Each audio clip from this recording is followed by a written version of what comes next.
یہ اس کے بعد انہوں نے سنجوکتا کو ایک مطلب کہ نیکروفیلیا جو ہوتی ہے بیماری ان لوگوں کے پاس کہ سمبھوگ کرنا، مرے ہوئے مردوں کے ساتھ سمبھوگ کرنا، وہ انہوں نے کیا سنجوکتا کے ساتھ کھلے عام، اور اس کو گولڈ میڈل ملا ہوا ہے اس خواجہ کو، جس نے کہ میکسیمم معین الدین چشتی کی بات کر رہے ہیں، معین الدین چشتی جس کا قبر ہے وہاں پہ.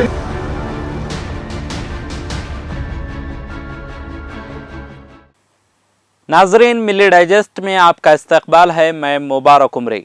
ملک میں سنگھ پریوار کا مساجد پر تنازعات کا سلسلہ جاری ہے. کاشی کی گیان ویپی مسجد، متھرا کی شاہی عیدگاہ مسجد کے بعد اب بھارت کی مشہور درگاہ اجمیر کو متنازع بنا دیا گیا ہے. سنگھ پریوار نے ایک اور نیا بھدا شوشہ چھوڑا ہے کہ اجمیر میں واقع صوفی بزرگ معین الدین چشتی کی درگاہ بھی کسی زمانے میں ہندوؤں کا مندر تھی. ساتھ ہی اجمیر کی درگاہ اور مسجد کے سروے کا مطالبہ کیا جا رہا ہے. ان سنگھیوں کے علاوہ ایک تنظیم نے بھی انڈین آرکیولوجیکل سروے ڈپارٹمنٹ سے درگاہ کمپلیکس کا سروے کرنے کی اپیل کی ہے. مہارانا پرتاپ سینا کے راج وردھن سنگھ پرمار نے دلیل دی ہے کہ اجمیر درگاہ کی دیواروں اور کھڑکیوں پر ہندوؤں کی علامتیں ہیں. ایک نیوز کانفرنس سے خطاب کرتے ہوئے انہوں نے کہا کہ اجمیر کی خواجہ غریب نواز درگاہ پہلے ایک قدیم ہندو مندر تھا. اس کی دیواروں اور کھڑکیوں پر سواستک علامات ہیں. ہم اصرار کر رہے ہیں کہ انڈین آرکیولوجیکل سروے ڈپارٹمنٹ کو درگاہ کا سروے کرنا چاہیے.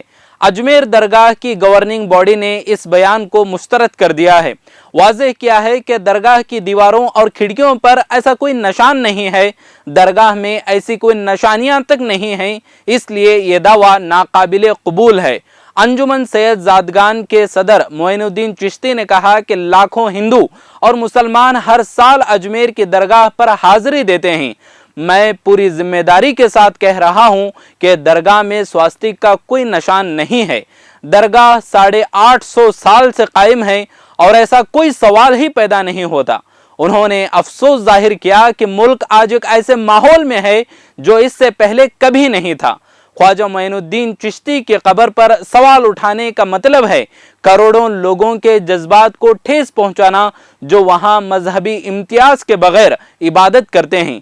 معین الدین چشتی نے حکومت سے درخواست کی ہے کہ حکومت کو ان عوامل پر رد عمل دینا چاہیے. عوام کی رائے ہے کہ سماج میں امن کو بگاڑنے کی کوشش کرنے والی سنگھ پریوار کی تنظیموں کے خلاف قانونی کارروائی نہ کرنے کے نتیجے میں اس طرح کے بیانات کو بار بار دہرایا جاتا ہے.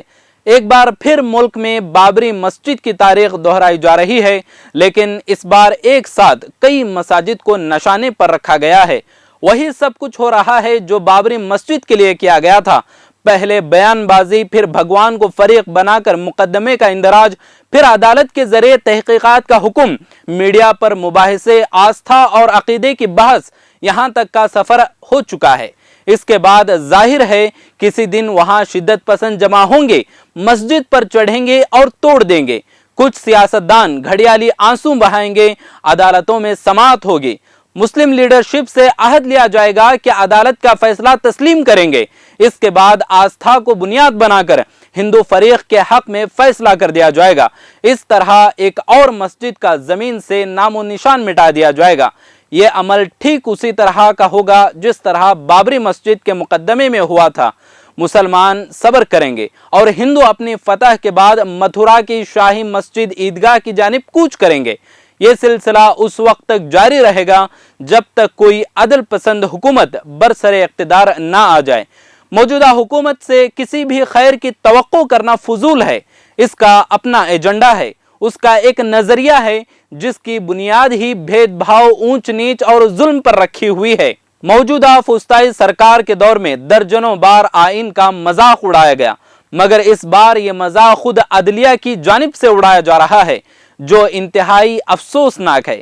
1991 میں اس وقت کی کانگریس سرکار نے پارلیمنٹ میں ایک قانون the places of worship special provision act 1991 بنایا تھا، جس کے مطابق بابری مسجد کو چھوڑ کر باقی تمام مذہبی مقامات کی وہی حیثیت رہے گی جو آزادی کے وقت 1947 میں تھی. یہ قانون موجود ہے. اس قانون کو سپریم کورٹ نے بابری مسجد کا فیصلہ سناتے وقت آئین کی بنیاد کا حصہ بتایا تھا. اس وقت کے وزیر داخلہ نے اس ایکٹ کی وضاحت کرتے ہوئے کہا تھا کہ ہم ماضی کی غلطیوں کی سزا حال کو نہیں دے سکتے، اس لیے یہ ایکٹ لایا گیا ہے۔ وزیر داخلہ کے الفاظ بھی سپریم کورٹ نے اپنے فیصلے میں درج کیے ہیں۔ جب تک یہ قانون موجود ہے، کسی بھی مذہبی عبادت گاہ کی موجودہ صورتحال بدلنے پر کوئی بحث نہیں کی جا سکتی، نہ کوئی اپیل کی جا سکتی ہے۔ قانون کے مطابق اپیل کرنے پر 3 سال کی سزا کا حکم ہے، لیکن ایسی سازشوں کے درمیان ہمارا اصل مسئلہ صرف ایک مسجد کا تحفظ نہیں ہونا چاہیے، بلکہ اسلامی شعائر کی حفاظت کے ساتھ ساتھ ملک کی سالمیت اور اہل ملک کی فلاح و کامیابی بھی ہمارے ایجنڈے کا حصہ ہونا چاہیے۔